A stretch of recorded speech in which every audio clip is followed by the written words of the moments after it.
বংশলতিকার সন্ধানে বিভূতিভূষণ বন্দ্যোপাধ্যায়। সন্ধ্যার কিছু আগে নীরেন ট্রেন হইতে নামিল। তাহার জানা ছিল না এমন একটা ছোট্ট স্টেশন তাদের দেশের। কখনো সে বাংলাদেশে আসে নাই, ইতিপূর্বে এক কলিকাতা ছাড়া। নীরেনের দাদামশাই রায়বাহাদুর শ্যামাচরণ গাঙ্গুলি তাহাকে বলিয়া দিয়েছিলেন, বাংলাদেশের পল্লীগ্রামে গিয়া সে যেন জল না ফুটাইয়া খায় না, মশারি ছাড়া শোয় না, নদীর জলে না স্নান করিয়া তোলা জলে স্নান করে। নীরেনের স্বাস্থ্যটি বেশ চমৎকার। ডাম্বেল মুগুর ভাজিয়া শরীরটাকে সে শক্ত করিয়া তুলিয়াছে। বড় লোকের দৌহিত্র, অভাব অনটন কাহাকে বলে জানে না। মনে নীরেনের বিপুল উৎসাহ, চোখের স্বপ্ন এখনো কাঁচা সবুজ। একটা লোক প্ল্যাটফর্মের প্রান্তে দাঁড়াইয়া প্ল্যাটফর্মে সাজানো দুর্বাঘাসের ওপর গরুর ছাড়িয়া দিয়া গরুর দড়ি হাতে দাঁড়াইয়াছিল। নীরেনের আহ্বানে সে নিকটে আসিল। নীরেন বলিল, রামচন্দ্রপুর কত দূর জানো? লোকটা বলিল, কেন জানব না, মেটিরি রামচন্দ্রপুর তো এখান থেকে ছাড়া 3 কোষ পথ। 3 কোষ? হাঁ বাবু। কনে যাবেন সেখানে? বাড়ুজ্যে বাড়ি। তা যান বাবু এই পথ দিয়ে। নীরেনের কাছে এসব একেবারেই নতুন। এই আসন্ন সন্ধ্যায় মাঠের মধ্যের পথ দিয়া সে যাইবে 3 ক্রোশ দূরের গ্রামটিতে। ওই মাঠের মধ্যে কত মাটির ঘরে ভর্তি পাড়াগাঁয়ের পাশ কাটাইয়া তাহাকে যাইতে হইবে। মাত্র 26 বৎসর বয়স যার, দুনিয়া তার পায়ের তলায়। সে অস্ট্রেলিয়ার মরুভূমিতে স্বর্ণখনির সন্ধানে বাহির হইতে পারে। সে উত্তর মেরু অভিযানে 1 ঘন্টার নোটিশে যোগ দিতে পারে। মাত্র একটা ছোট সুটকেসের মধ্যে টুথব্রাশ আর তোয়ালে পুড়িয়া। চৈত্র মাস। স্টেশনের পিছনে মাঠের ধারে বড় একটা নিম গাছ। ফুটন্ত নিম ফুলের ভুরভুরে সুবাস বাতাসে। নিম গাছ অবশ্য তাদের আলিগড়েও আছে, কিন্তু এমন রহস্যময়ী অজানা সন্ধ্যা মাঠের প্রান্তে তাহার জীবনে কটা নামিয়াছে। নীরেন জানে, যদিও সে দিল্লি ও আলিগড়ে মানুষ, একবার কানপুরে আসিয়া ভাবিয়াছিল, প্রায় বাংলাদেশের কাছে আসিয়া পড়িয়াছে বুঝি। পাঞ্জাবের অসম জল হাওয়ায় তার শরীর গড়িয়া উঠিয়াছে। হয় ভীষণ শীত, নয়তো দুর্দান্ত গরম। 132 ডিগ্রি উত্তাপের হাওয়া গা হাত পা পুড়াইয়া বহিতেছে।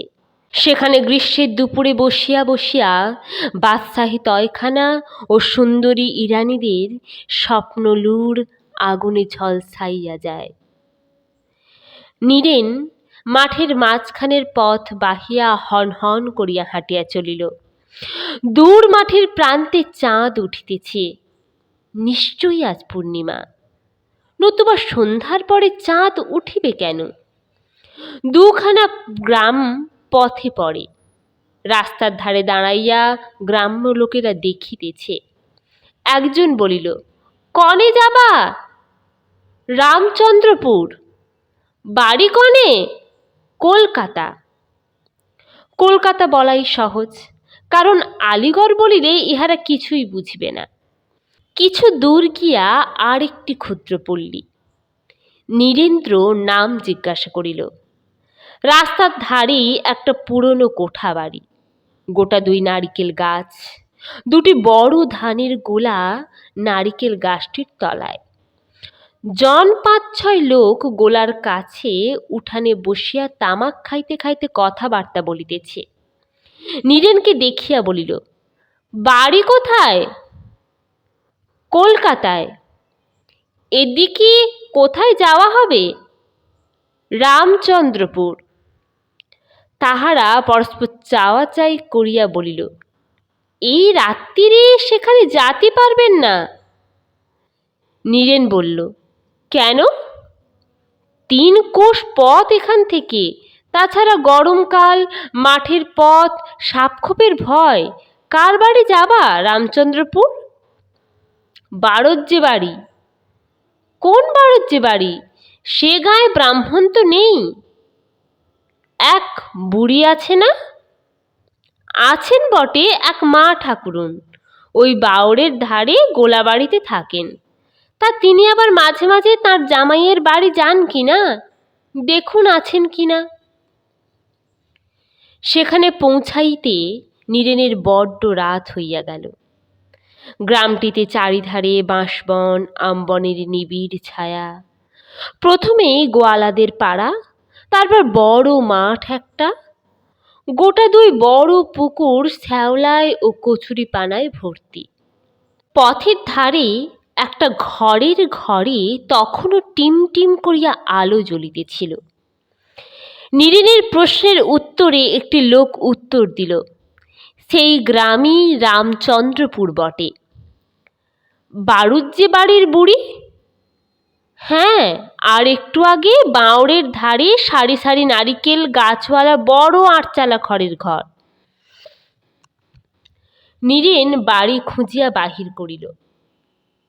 বড় একখানা 8চালা ঘরের পাশে ছোট রান্নাঘর, সেখানে আলো জ্বলিতেছিল।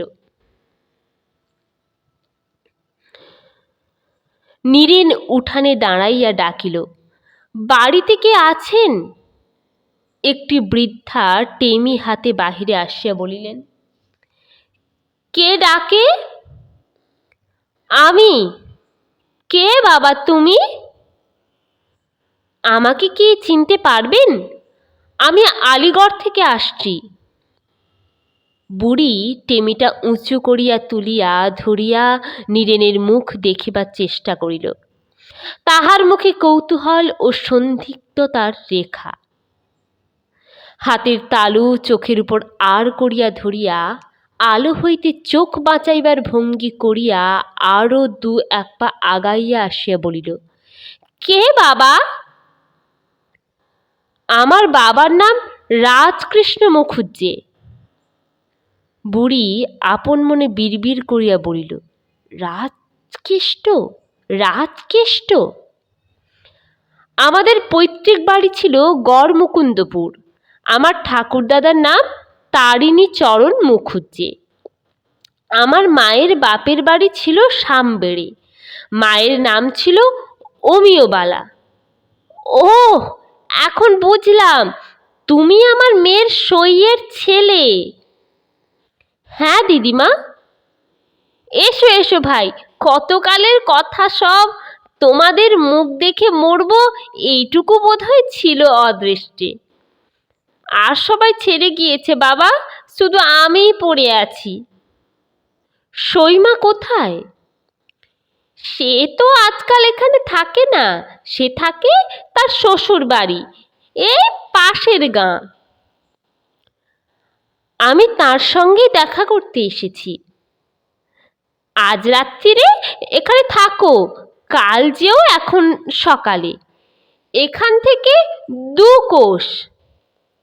এই যে বললেন পাশের গাঁ, মধ্যে মাদার হাতির মাঠ আর জলা পড়ে যে ভাই, 2 কোষের বেশি ছাড়া কম হবে না। নীরেন হাত পা ধুইয়া ঠান্ডা হইয়া বসিল। এ যেন নতুন একটা জগতে সে আসিয়া পড়িয়াছে।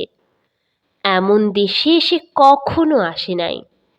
যে দেশে তাহার জন্ম, সে দেশে এত বনজঙ্গল কেহ কল্পনা করিতে পারে না। গ্রামের মধ্যে নতুন ধরনের গাছপালা, অসংখ্য পাখির কলকাকলি, বনফুলের মৃদু সৌরভ।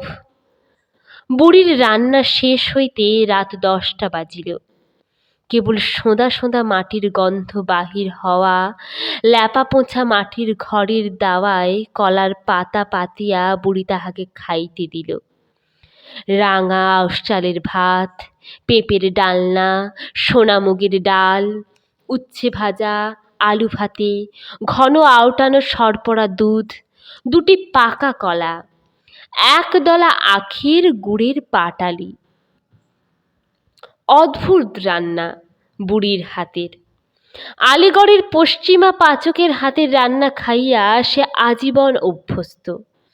এমন চমৎকার রান্নার সঙ্গে পরিচয় ছিল না। উচ্ছ্বসিত প্রশংসার সুরে বলিল, এমন রান্না কখনো খাইনি দিদিমা। শুনতাম বটে বাংলাদেশের পাড়াগাঁয়ের রান্নার কথা, কিন্তু এ যে এমন চমৎকার তা ভাবিনি। বুড়ি হাসিয়া বলিল, রান্না করতে পারতেন আমার শাশুড়ি, তাঁর কাছেই সব শেখা। ডাকসাইটে রাঁধুনি ছিলেন 8খানা গাঁয়ের মধ্যে। বুড়ির কথার মধ্যে যশোর জেলার টান নীরেনের বড় ভালো লাগিল। শুইয়া শুইয়া উঠানের নারিকেল বৃক্ষশ্রেণীর পাতার কম্পন দেখিতে দেখিতে নীরেন ভাবিতেছিল, এই তাহার স্বদেশ, তাহার অতি প্রিয় স্বদেশ। এই তাহার মায়ের জন্মভূমি, পিতার জন্মভূমি, পূর্বপুরুষদের জন্মভূমি বাংলাদেশ। কেন এতকাল সে মাতৃভূমিকে ভুলিয়াছিল? ভাগ্যের দোষ। সে কি জানিত এত সৌন্দর্য বাংলাদেশের রাত্রির অন্ধকারে, গন্ধ ভরা অন্ধকারে? পাখির ডাকের মধুর তান সে হিমালয়ে শুনিয়াছে, আলমোড়ায় ল্যান্সডাউনে শুনিয়াছে। তাহার ধনী মাতামহের সঙ্গে কয়েকবার সেসব স্থানে সে গিয়াছিল। দেবাত্মা নগাধিরাজ মাথায় থাকুন, মাথায় থাকুক ক্যামলিশ ব্যাকের অপূর্ব দৃশ্য। মুসৌরির অতুলনীয় গিরিশোভা, এখানকার পক্ষীকুলের সুমিষ্ট কাকলি যেন বহু পরিচিত বিগত দিগের প্রিয়জনের বার্তা বহন করিয়া আনে। কতদিনের ঘরোয়া কাহিনী এদের সঙ্গে জড়ানো। বুড়ি বলিল, ঘুম হচ্ছে না ভালো গরমে বুঝি? পাখা নেবে একখানা? না দিদিমা, নতুন জায়গা বলে ঘুম আসছে না, গরমে নয়। এবার ঘুমিয়ে পড়ো ভাই। হ্যাঁ দিদিমা। কি ভাই? আমার বাবাকে আপনি দেখেছিলেন? না ভাই, আমার কোথাও যাতায়াত ছিল না, শুনেছি তার কথা, দেখিনি কখনো। তোমাদের গাঁ ছিল তো গড়মুকুন্দপুর, নাম শুনেছি, তবে যাইনি সেখানে। সকালে উঠিয়া বুড়ি বলিল, হ্যাঁ ভাই, তোমরা শহরের লোক, সকালে কি খাও? নীরেন হাসিয়া বলিল, যা খাই তাকে দিতে পারবেন দিদিমা? চা। বুড়ি বলিল, ও আমার পোড়া কপাল, ওসব কখনো খাইনি ভাই, ওসবের পাটও নেই। একটু বেলের শরবত করে দিই। ডোবার ধারের বেল গাছটায় কাল দুটো পাকা বেল পেয়েছিলাম ভাই। চায়ের বদলে বেলের শরবত, উপায় কি? খাইতেই হইল তাহাকে। বুড়ি বলিল, তুমি কি মনে করে এসেছিলে ভাই? সেই কথাটা বলাই নীরেনের পক্ষে শক্ত। সে যে জন্য আসিয়াছে প্রিয় পৈতৃক পল্লী গ্রামটিতে, বৃদ্ধা কি সে কথা বুঝিতে পারিবে? সে বলিল, বেড়াতে এলাম দিদিমা। এর আগে কখনো আসনি? না দিদিমা। দুপুরের আগেই তাহার যাওয়ার ইচ্ছা ছিল এখান হইতে, কিন্তু বুড়ি ছাড়িল না। দুপুরের পরে রোদ অত্যন্ত চড়িল। বেলা 4টার আগে বাহির হওয়া সম্ভব হইল না। যাইবার সময় বুড়ি তাহার মাথায় হাত দিয়া আশীর্বাদ করিল, এসো এসো ভাই, তোমার চৈমার সঙ্গে দেখাশুনো করে আবার এখানে আসবে কিন্তু, ভুলে যেও না ভাই। আচ্ছা ভাই। আধ ঘন্টার মধ্যে নীরেন আসিয়া মাদারহাটির মাঠ ও জলার মধ্যে পড়িল। প্রকাণ্ড বিল, পদ্মফুল ফুটিয়া থই থই করিতেছে। পদ্মের পাতার ভিড়ে জল দেখা যায় না। একদিকে একটি অন্তরীপ মতন স্থানে অনেকগুলো বড় বড় গাছ। নীরেনের ইচ্ছা হইল এই গাছগুলির তলায় সে কিছুক্ষণ বসিয়া বিশ্রাম করে। এই সুন্দর জলাভূমি যেন কাশ্মীরের ডাল বা উলার হ্রদের মতো শোভাময়। কিন্তু এসব স্থানে টুরিস্ট ব্যবসায়ীদের ঢাক পিটানোর শব্দ নাই। সুতরাং এমন সুন্দর একটি সৌন্দর্যময় স্থানে কখনো কেহ আসে না। সৈমাদের গ্রামটিতে জঙ্গল তত নাই। ব্রাহ্মণ পাড়ায় অনেকগুলি কোঠা বাড়ি, প্রায় সব চাষি গৃহস্থ। বড় বড় গোলা উঠানে, গোয়াল বাড়ি ভর্তি গরু। একজনের উঠানে দোতলা বাড়ি তৈয়ারি হইতেছে। উঠানের বাতাবি লেবু গাছের তলায় মজুরেরা দুমদাম শব্দে সুরকি ভাঙিতেছে। নীরেন সেখানে দাঁড়াইয়া জিজ্ঞাসা করিল, চক্কতিদের বাড়ি যাব কোন দিকে? একজন বলিল, কোন চক্কতি? অনেক চক্কতি আছে এ গাঁয়ে। ভুবনমোহন চক্কতি। সে ও পাড়ায়, ওই তেঁতুল গাছের পাশে রাস্তা দিয়ে যান। আধ ঘণ্টা পরে সে সৈমাকে প্রণাম করিয়া তাহার প্রদত্ত পিঁড়িতে বসিয়া কথাবার্তা বলিতেছিল। নীরেন দেখিল তাহার সৈমার বয়স খুব বেশি নয়। মাথার চুল এখনো একগাছি পাকে নাই। রং বেশ ফর্সা, দোহারা চেহারা। এক সময়ে যে ইনি সুন্দরী ছিলেন এখনো দেখিলে বোঝা যায়। সৈমা চোখের জল ফেলিলেন, অনেক আশীর্বাদ করিলেন। পাকা বেলের শরবত, মুগের ডাল ভিজানেনা ও আখের গুড় খাইতে দিলেন। সৈমাকে পাইয়া নীরেন যেন হারানো মায়ের সান্নিধ্য বহুদিন পরে অনুভব করিল। সে সৈমাকে কখনো দেখে নাই এর আগে। সৈমা কিন্তু তাহাকে দেখিয়াছিলেন সে যখন 2 বৎসরের খোকা তখন। প্রৌঢ়া মহিলার বহু পুরনো দিনের শোক স্মৃতি উথলাইয়া উঠিল আজকে তাহাকে পাইয়া। এমন কত লোকের নাম করিতে লাগিলেন যাহাদের কথা মায়ের মুখে আলিগড়ে নীরেন শুনিত বাল্যকালে। কত বাল্যস্মৃতি জাগানো নামাবলী। দেশের ঘরের সব লোকের নাম। বাঁচিয়া আছে কেউ কেউ, এখনো তবে বেশিরভাগই মারা গিয়াছে। সৈমা বলিলেন, তোর মুখে সইয়ের মুখ যেন মাখানো রয়েছে। নীরেন হাসিয়া চুপ করিয়া রহিল। সই বড় সুন্দরী ছিল। গ্রামের কাজকর্মে যখন সেজেগুজে নেমন্তন্ন খেতে কি বিয়ে থাওয়ায় জল সইতে যেত তখন লোকে দুদণ্ড চেয়ে দেখত। এদানি রোগে শোকে আর কিছু ছিল না চেহারার। এখান থেকে চলে যাবার পরে আর কখনো দেখা হয়নি সইয়ের সঙ্গে। সে কতদিন হবে রে নীরু? নীরেন মনে মনে হিসাব করিয়া বলিল, তা প্রায় 23-24 বছর হলো। সই মারা গিয়েছে কতদিন? বেশি দিন না, বললাম যে বছর 5 হবে। তাহলে সই বেঁচে থাকলে এই 45 বছর বয়স হতো। তা হবে, আমারও হলো 26। আপনার ছেলেও তো আমার বয়সী হবে না সইমা?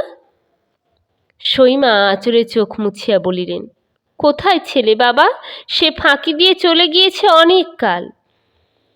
রাত্রে নীরেন খাইতে বসিয়াছে। সইমা সামনে বসিয়া খাবার তদারক করিতেছেন। নীরেন বলিল, আপনার আর দিদিমার রান্না সমান। এমন রান্না অনেক দিন খাইনি। সইমা বলিলেন, তোর মাও ভালো রাঁধত রে। যখন কপাল পুড়ল এদেশ থেকে সেই পশ্চিমে চলে গেল, তখন সে কি কান্না। বলে, সই আর কি তোর সঙ্গে দেখা হবে? এই যাওয়াই আমার শেষ যাওয়া।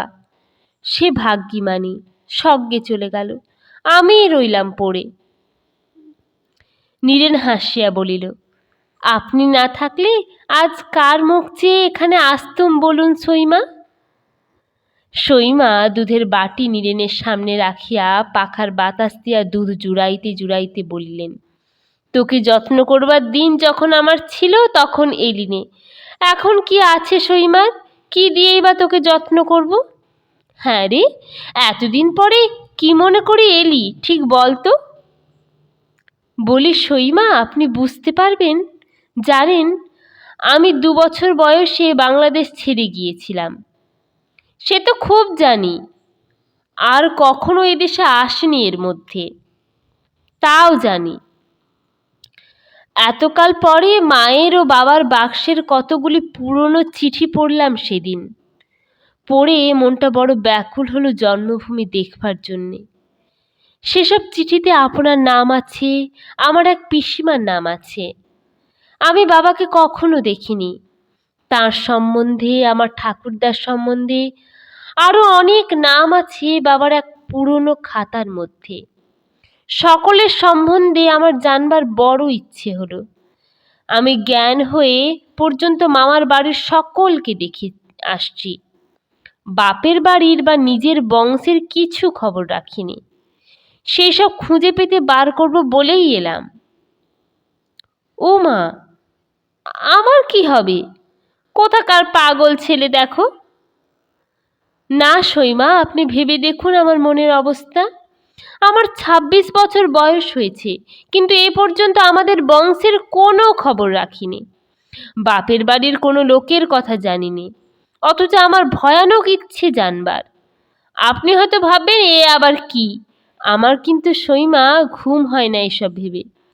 সত্যি বলছি, আপনি আমায় বলে দিন কিভাবে আমি তা করতে পারি। আমি তো কাউকে চিনি নে, বাংলাদেশের ছেলে, কিন্তু কোনো খবর রাখিনি দেশের। সব বলে দেব, এখন খেয়ে শুয়ে পড়ো দেখি দুষ্টু ছেলে আমার। নীরেন হাসিল। অনেকদিন পরে যেন হারানো মাকে ফিরিয়া পাইয়াছে, সেই ধরনের হাসি সইমার মুখে। ভাগ্যিস সে আসিয়াছিল। শ্যামল বাংলা মা যেন সইমার মূর্তিতে তাহাকে সাদরে অভ্যর্থনা জানাইতেছেন। চৈত্র মাসের রাত্রি। হু হু দক্ষিণা হাওয়া খোলা জানালা দিয়া বহিতেছে। কি একটা ফুলের তীব্র সুবাস বাতাসে।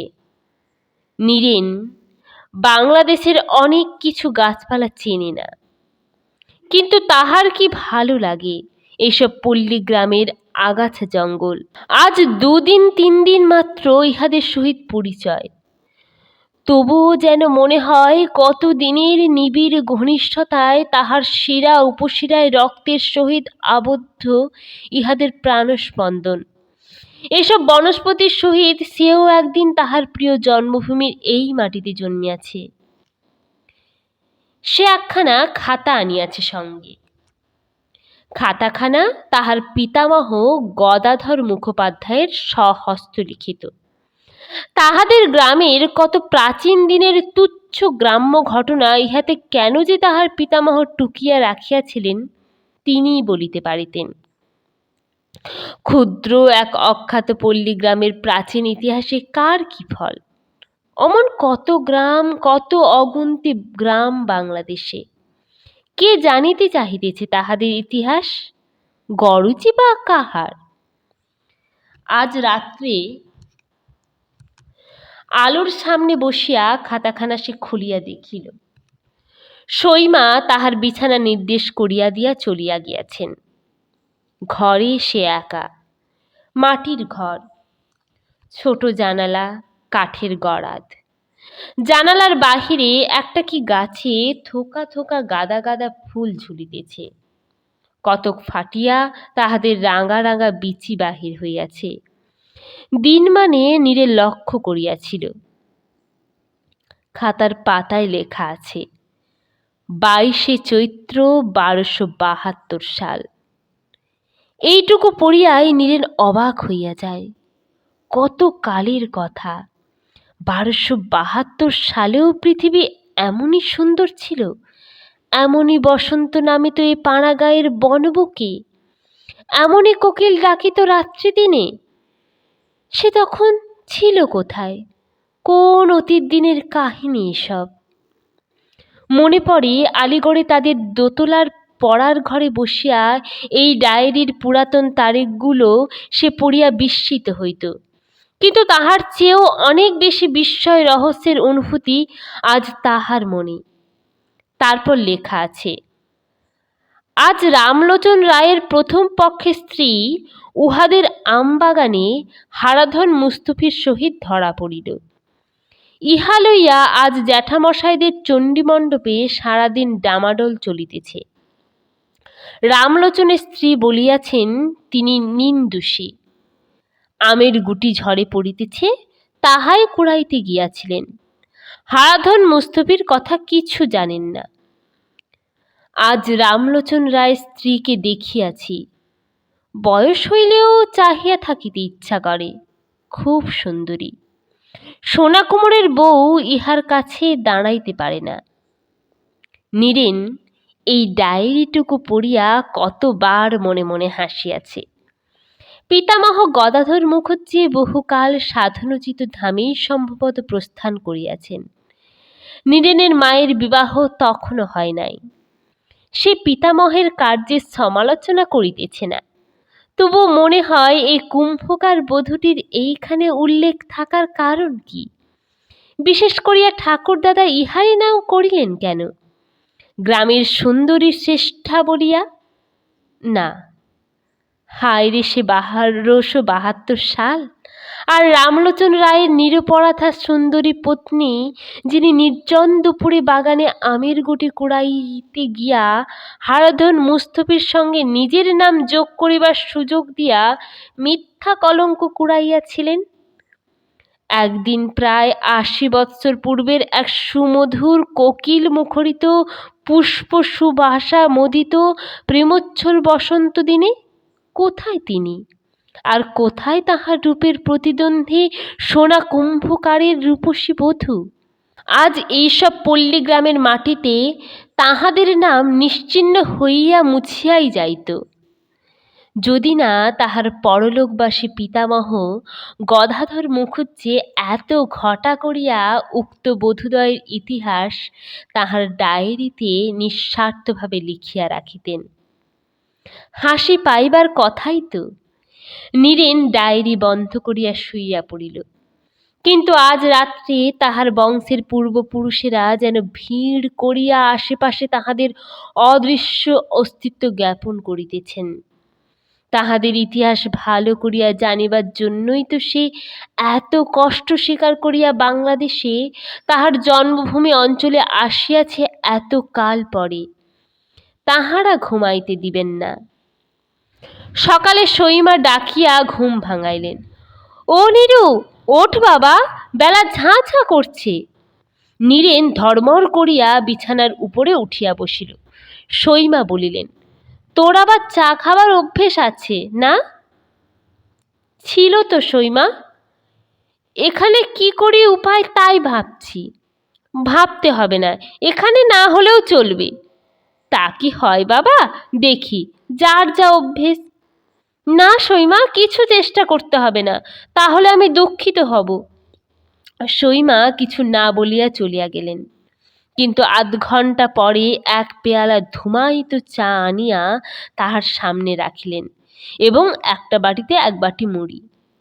রায়বাড়ি হইতে চা চাহিয়া আনিয়াছেন, সেখানে বাড়ি শুদ্ধ সবাই চা খায়।